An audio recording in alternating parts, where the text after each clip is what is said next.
This is a little trick because, so we're recording, Okay. and the reason I did this was, do you do TikTok at all? I watched it. You watch TikTok? Yeah, but so you watch TikTok. I have. Yeah, I haven't done one. So I was watching TikTok, and there was this thing where they were talking about Generation Z can tell when a millennial or older is making a TikTok because there's no pause. Okay. Because Interesting. yeah, and Generation Z doesn't do that because They just blurt out. Yeah, because they grew up. Well, they expect it to work. Like when they hit the, Oh, I gotcha. they're not listening to Can see. you hear me? Right? Yeah, or is it recording? Just they know it's going to record, so when they hit record, they start talking, and there's no pause. Okay. Isn't that interesting? That is very interesting. I thought it was interesting. Well, I'm glad you think so too. Yeah, coffee talk. All right. Well, I'm Sean Rains, and this is the Job Board Podcast, and I've got Dana Forsyth with me today. And this is Dana, everybody. Jim Woods, who is my co-host, is unfortunately not unfortunately, I guess. It's good for them. Vacationing. Him and his family are vacationing in Paris. It's good to have a job. So he's there, and he'll be back on, so don't worry for all the Jim Woods fans. But we're very lucky to have Dana here. And Dana and I have known each other, so we met in 2000. It had to have been around 2006, right? Maybe end of 2005. So 17 A little bit ago. You knew me through hair. Yes. Hair. No beard. Actually, over 20 years. Yeah. Yeah. No, you had hair. I had hair. I had a goatee. I think when we first met, I didn't have a beard. Yeah, you've seen me. You've seen every version of Sean. Yes. That's pretty interesting. We can talk about that on another podcast. So Dana and I met through work, and we're really great friends. Yes, we are. And I've enjoyed your company and your camaraderie for years. So Yes, we do. good. And today, I think what we're going to talk about is Dana has found herself in my situation, which is unemployed. Yes, before, out of a job. And you guys call it extracted? Oh, extracted. Yeah, I wish it was extracted. Yeah, it was eliminated. Eliminated. Your position was eliminated. Yeah, as of today, your position, the words that haunt me sometimes. It's not funny, but I'm giggling. No, it is funny. It should be funny. I want. You can look back on. You gotta laugh as finding the joy. Yeah. If you can't laugh, then I guess you cry, and that's not fun either. But today, I think what we want to talk about is the ups and downs of interviewing. So, some funny stories about interviewing, maybe talk about what to expect. Yes. And how to kind of because I think that's the hard part. And Jim and I talked about that in the first episode. Was a little bit is you come off of you come off of being rejected. You come off of being told you're no longer employed, and then you keep hearing that. You keep hearing no, and it can get you down. But you are employed now. Yes. Yeah. Yes, happily employed. Yeah, you bragged on your company quite a bit, and I, as someone who loves you, I'm very happy for that too, because I think it's well deserved. You definitely deserve to be happy. So shout out to them. Yes, happy. All right. Awesome. So first off, how long did it take? What was your period of kind of landing? If you think about what happened, like landing a plane, you can't just land a plane, right? Sorry for the pound. No, the audience, yeah. But you don't just land a plane, right? You have to gear down, and I think it's smart when you go through something like this to maybe take some time to kind of collect yourself. Yeah. And everybody's story is a little different. But how long did it take before you started interviewing? Was it right away, or? I will say that one of the perks that I got was working with an outplacement company that was actually really good. So that was very helpful. I had weekly meetings with my coach, or however you want to call it. And it was part therapy, kind of part, functional advice. So, but it was extremely helpful and kind of encouragement and that kind of stuff. So, definitely take the time to wallow a little bit, depending on the circumstances and how much time you have to figure it out. But, just take the time to wallow, and then you really, and for all of us, meaning you and I and Jim, Yeah. we're also talking about being back in the workforce after 15 plus years. Yeah. Right? So yeah. that's a huge There's thing. not a We're lot. not You used didn't to it. interview much, right? Yeah. We've been on the other side of it. Right. Yeah. That's true. Yeah. So, Yeah. but yes, so you kind of have to figure that stuff out. And,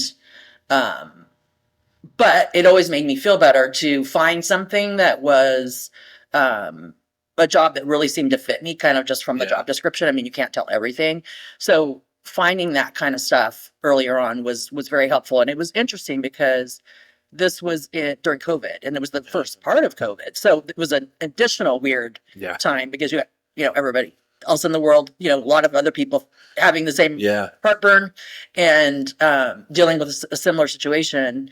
And then you don't know, like, how's this going to work? Right. And doing all your interviews on the Yeah. phone. It And was fresh in the COVID. it was May in 2020, at the end of May in 2020. Yeah. So that part was really crazy. But there also, I'll tell you, fortunately, there's been a couple other instances where I've been unemployed. One, from a, synergy of companies coming together, and another by choice to leave. So, fortunately, but I had never had so much activity ever in any of my job searches, which was Yeah. really, really odd. Yeah. So we're in the middle of COVID Right. and I'm, getting pinged, quite a bit. Yeah. So, and with interviewing, I don't think I'm always the best person to interview. I tried to write out thoughts, like, Yeah. you just read the interview questions that everybody asks. Hopefully you're having a nice conversation with somebody because that always kind of feels better than Yeah. just your kind of Tell standard. me about yourself. Yeah. Um, What was your biggest accomplishment? yeah, but the funniest story about interviewing. So I think the most heartbreaking thing is when you interview with a company over and over and over again, and then you're either like, What was don't your hear count? from- What was your total biggest? What was the largest number of I think one company? I did 5, but the last one was with 9 people. Oh. So it was all day. Yeah. All day. So it wasn't 9 people. It wasn't a panel, but you Right. ended up talking to 9 people throughout the day. Yeah, but there's additional 5 other interviews prior to the panel. Oh my god. Yeah, so it was like insane. Yeah. And company, depending on the company, they don't always move fast. So, you're left to figure out, unless you have somebody really, a good partner from HR or hiring manager on the other side that's keeping you in the loop on Yeah. things, whether you get it or not. You're left to kind of, why haven't they contacted me? And, Yeah. like, Yeah. I thought I did well in the interview, but like, I guess I didn't do so well. Right. I was interviewing with a company with 2 people and I got the rejection letter like while I was in the interview with them. Oh no. And I'm like, what? Like, seriously. Like, we need to respect that we end this interview Yeah. before you send me a And it rejection. was a video interview, right? Yeah. Yeah. Because that was because it was COVID, right? So I'm like, yeah. oh, okay. Wow. I guess I'm not moving on. Wow. I don't think I said a Did it come- thank you note. Yeah. Well, I don't think. Why would you? Like, maybe you should have typed a thank you note during the interview. It's like, wow. Yeah. They're really being efficient with this whole process. Wow. It was that form letter. It wasn't Yeah. even like, Yeah. not nice talking to you right now. Right. Yeah. As we just discussed. We're going to have to get out the phone now. Yeah. And we're not moving on. Wow. How far? I mean, this is just kind of, I guess, morbid curiosity. How far into the interview were you when you got the rejection letter?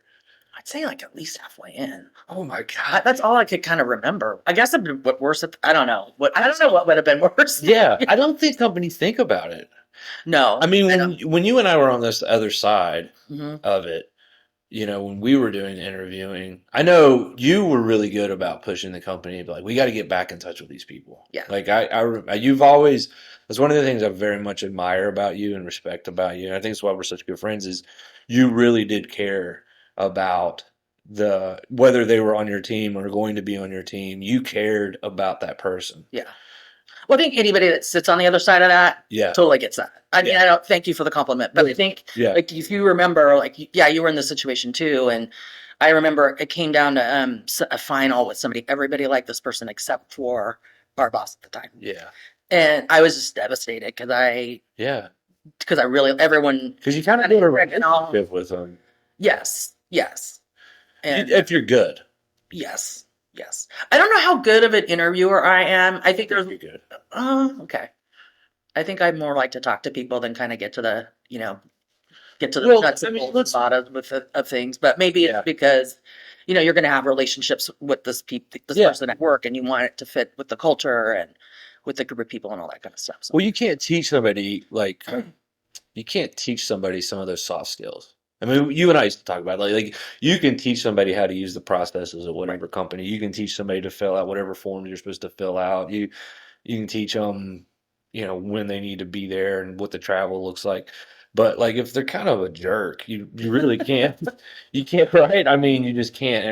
And I think part of the interview process is to click. Are you clicking with this person? right, Because your point, I mean, you're going to spend a lot of time with this person, right. and you're going to rely on this person. So I think that's important.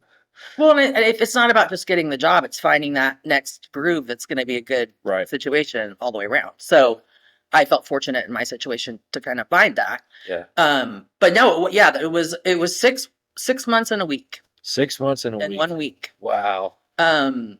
And you and I've talked about this a lot, especially now that you're in this situation also. But there's a lot of people to talk to about this. Yeah. Yeah. Unfortunately, yeah. Um, Although we will break away from Yeah. company like the event, I'm going to be talking to people that work for other companies, but you're right. I do have about 5 seasons worth of people.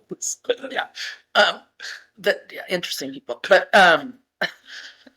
yeah. So I kind of, I felt good about that. It's, you wish you knew everything's going to be all right at the end of the day, right? I mean, but you wish you knew what was coming when, so you could Oh, yeah. enjoy the time a little bit more. I mean, that sounds kind of silly, but I don't think that's silly. I don't think that's silly at all.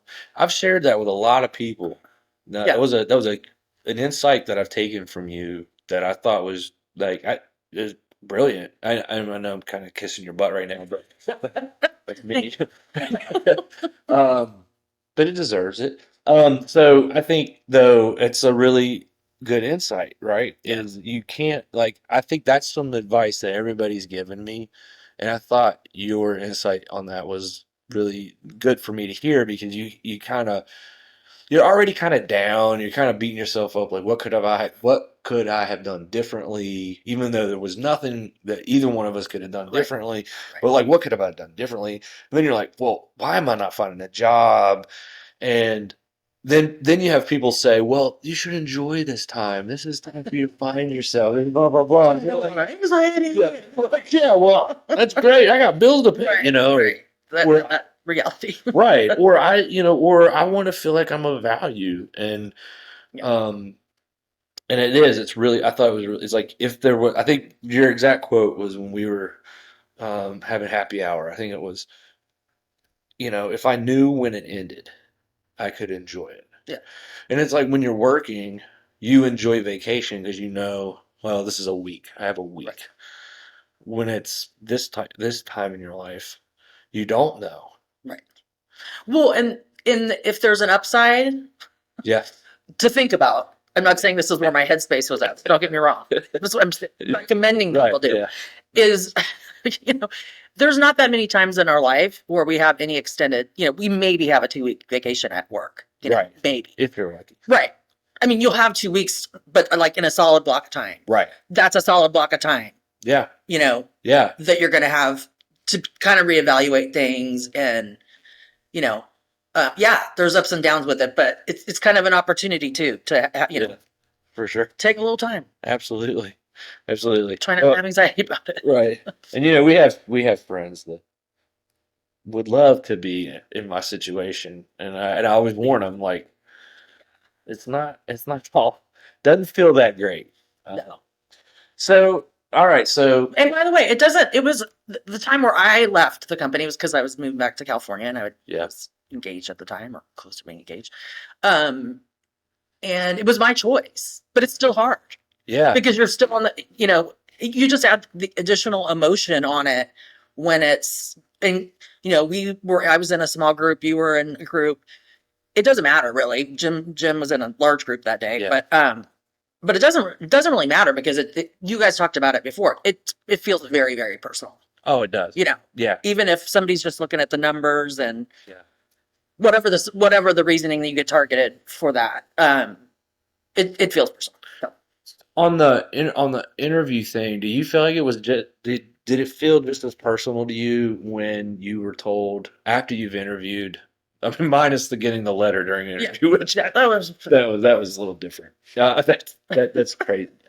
But you go through an interview, you feel like you've done well, and mhm. then you find out you're not either not moving on or they went with somebody else. Did you feel it? Did you take that rejection as personal as you did the getting laid off?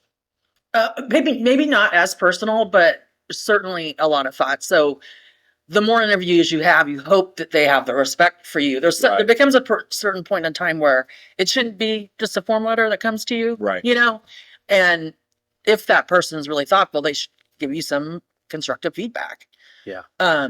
Because that is helpful. So the one I just talked about where I had all the interviews and everything, I didn't get it, but no one ever contacted me. So I had all those interviews and no one ever contacted me. I finally contacted them because I thought everything had gone really well. Yeah. And I didn't. I was like, okay, Yeah. you don't say it, but it's kind of like shame on you. Yeah. Like that's enough time invested on both of our sides Yeah. where you should let me know. Oh yeah. For sure. Yeah. And on the other side of that, I was down. Well, I had spoke with an HR person at a company. I would have had to move for this job, but it was a very interesting company. And I think I'd been through 3 interviews. Yeah. And that HR person called me personally to let me know that I wasn't moving on. And I complimented her. I said, thank Yeah. you so much. Yeah. Like we're human beings. Like, thank you Yeah. so much for the dignity. And you were great. And I would give you, this is kind of weird, but I would give you a recommendation. Yeah. Like, how wonderful That's an what's HR weird. person That's you what's are. weird. Because you Yeah. think, especially when you have multiple interviews and you've invested time, that somebody will give you that personal Yeah. touch. And I've told you this before, but my boss was like, you're moving on, like very transparent Yeah. in a good Yeah. way. And I really appreciated that. And we did that for people. I know you did that for people. I did that for people. Yeah. Like if I felt like, you know what? Now there were times that it really bit me once or twice because they got the rug pulled out from under me. I was interviewing for a certain level, and then I got told, no, you need this certain level, and I was like, but I have There. 2 really good candidates for At this level. this level, and I don't agree with you. I don't think I need this level. But that's interesting, and I think that is a good thing, though, that you said that because I think that kind of behavior should be encouraged, and I think that was good of you to do that. I think my experience has been I have heard back from everybody, but I've also been working with recruiters, and there's one recruiter in particular that I'm working with right now that I really like. He's been great. He's actually almost like an agent Okay. for me, See which that, okay. is yeah, That's yeah. He's advocating and he's getting back to me, and he's being very transparent. He's like, "Look, this happened or that happened," and for the most part, actually, I can say every HR. If I've gotten, I haven't had a lot of interviews. That's been a little disheartening, but But then all of a sudden, the flood will. yeah, I definitely had those droughts, and yeah. yeah. So you have to just try your best to not get discouraged. Yeah. It's so hard. It's so easy for me to say that. Well, my community's been great. I mean, Yeah. I've had a lot of people reach out. I've actually had people reach out, offer me jobs, and that's hard too. Is like, I really appreciate that, but that's not what I want to do. Yeah. And then you feel guilty. You're like, well, should I be picky and choosy right now? Like, I Yes. don't have a job, and am I offending that person? I hope if you're watching this and you've offered me a job and I've said no,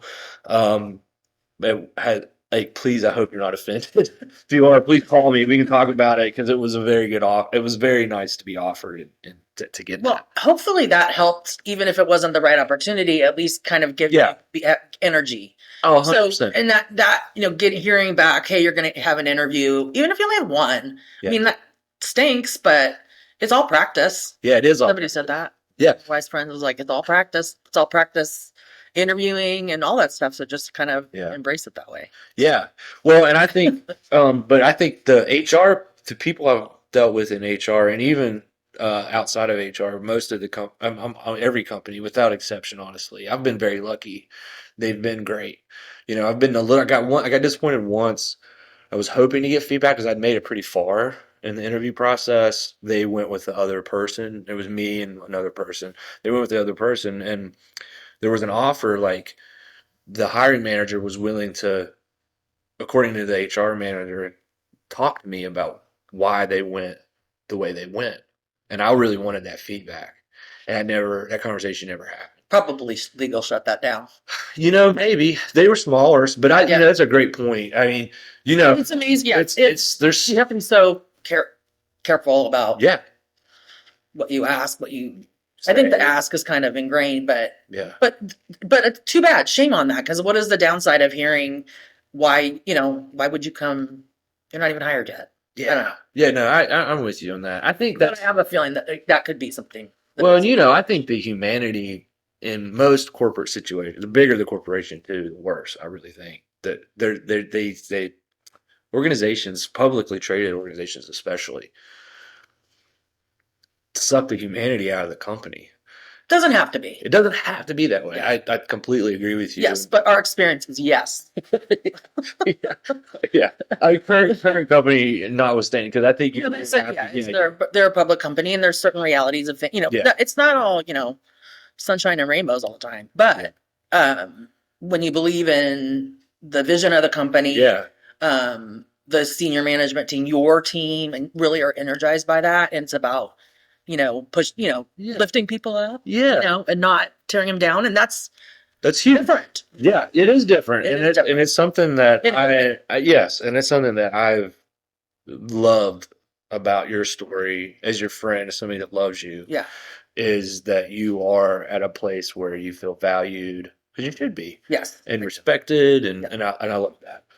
And so even and I think you and Jim talked about it a little bit too, but. You've heard, heard multiple success stories. There's not somebody, I can't think of anybody off the top of my head that has been separated in our previous world that has not moved on to something better for them.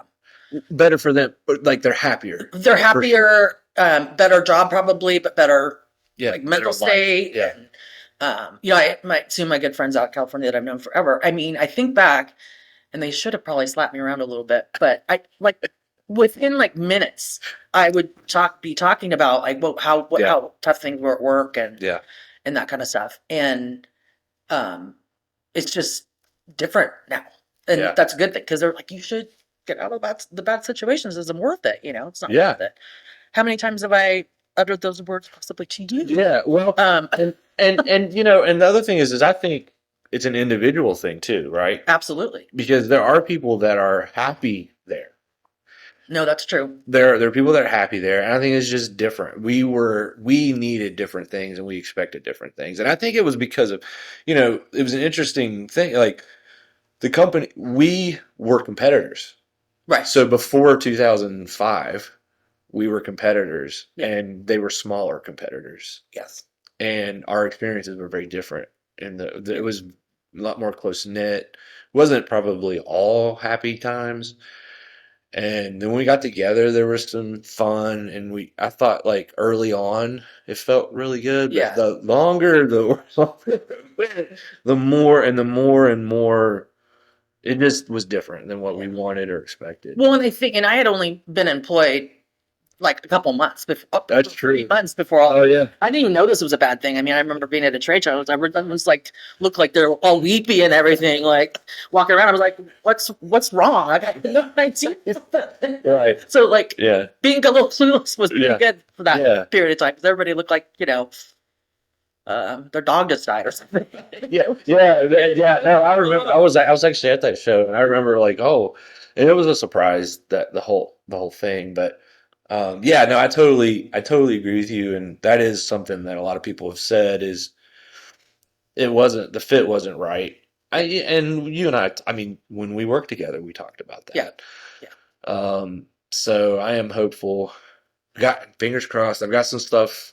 Yes. In the hopper, and I'm hoping. I'm not ready to just yet, because I haven't really talked to some people, but I think by the next podcast, I may actually be employed. Yeah. So I'm pretty happy about that. I'm happy for you too. I know you're going to do great. Thank you. You want to do. Well, thank you. That means a lot, Dana. So I guess, is there any other things about interviewing that you wanted to talk about? Any others I mean, just not just cut yourself some slack, you know? Be yourself, right? Be yourself, absolutely.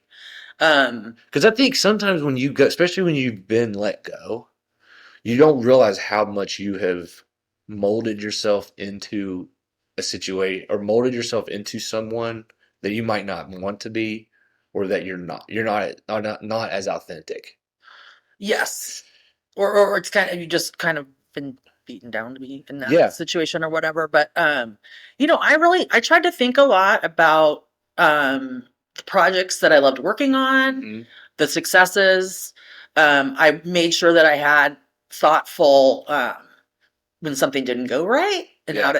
and focusing on what did I do to help try to fix it versus I learned that lesson so early on in my career that I'm so thankful about is when you make a mistake, just own it. And it's Yeah. like, it could be a doozy, but like own it and then let's go forward and figure out how to fix it and, focusing in the right direction than trying to, Yeah.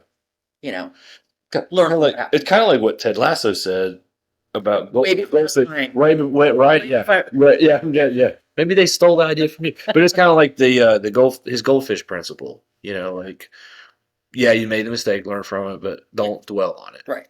And it's not productive to go and point fingers at people and have to, Right. it's just that's not good for morale or anything like that. But our former boss said to me once, Dana, it's only fish. Yeah, it is. And he was right, but Yeah. I think especially given the history, which I hadn't thought about, like two companies coming together, they've been fierce competitors for 20 years. Yeah. I'm kind of in the middle because I don't know what's going on, but everybody else has a lot of passion about it.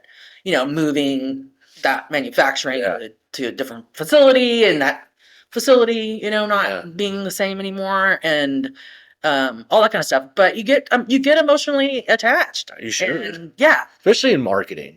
Yes. And I always said, I wouldn't want somebody working for me but I always thought my passion was being received as passion. Right. And like doing some soul searching, it was being perceived negatively. And that's not how I meant it at all. So just, there's some self-reflection that comes. And I think everybody, too. I know I was told that my passion was too much, or they didn't use that word. Maybe they did. So we had different experiences. You as a woman and me as a man. I think we had different experiences. We can dive into that some other time, but unless you want to right now. But yeah, I think it's probably good that I'm getting a little bit of a break from having. Although if it works out the way I hope it, I've got just as much passion for what I'm going to be going to do. But I think it'll be different. Oh, it will. And when you do get part of a culture where it's driving, and I should say, some of my favorite people that I know work at that former company. The same here. Yeah. And so I value those relationships that I had. So this is, my situation. You had a good point. It's not every one situation is a negative situation, and that's absolutely very true. Yeah. But I have a lot of love and respect for the people that I worked with that are no longer there, and the ones that I do. But yeah, I agree. Well, and I think that's a testament to the environment that we had worked in, because the fact that so many past employees have reached out to me. Oh, sure. And I mean, you and I have a mutual friend she's been amazing. I want to have Kendra on. Yeah. We talked about that a little bit on Friday. Yeah. Well, because you asked me about women, and we don't have to talk about it now, but like she has a different perspective because of the level that she was at with the company too. Yeah. But yeah. I gotta need to talk to Jim about it. I have some ideas about how to do an episode about that. I think in general, I do want to hear that, because it's my last team was all women that was on my team, and it really, my wife, having friends, but having my team, it really opened my eyes to some of the differences. It's very, if you're willing to see it, it's very eye-opening. It should be shocking.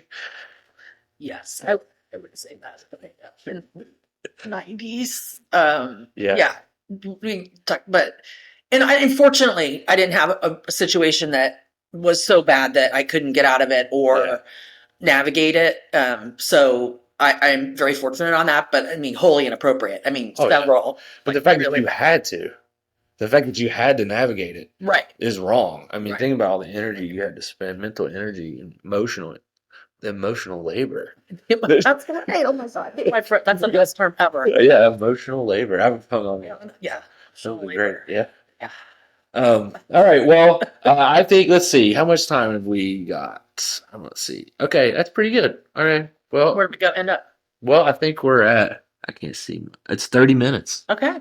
So Time flies when you're having fun. time flies when you're having fun, and we could talk, and we're going to talk because when this is turned off, we're going to celebrate the 4th of July. It'll be fun. Yes. But thank you for coming on. Yes, thank I know Jim was excited to have you on as well. Yeah. I jumped the gun. I really wanted to get this recorded and get it out. So No. Yeah, no, it was a lot of fun. It was a lot of fun listening to you and Jim, and I miss Jim a lot. He's yeah. like a good guy. Still. Yeah. Well, Dana, love you, and I'm very glad you came on. And yeah, we'll talk soon. Love you too. Okay. Bye. Bye.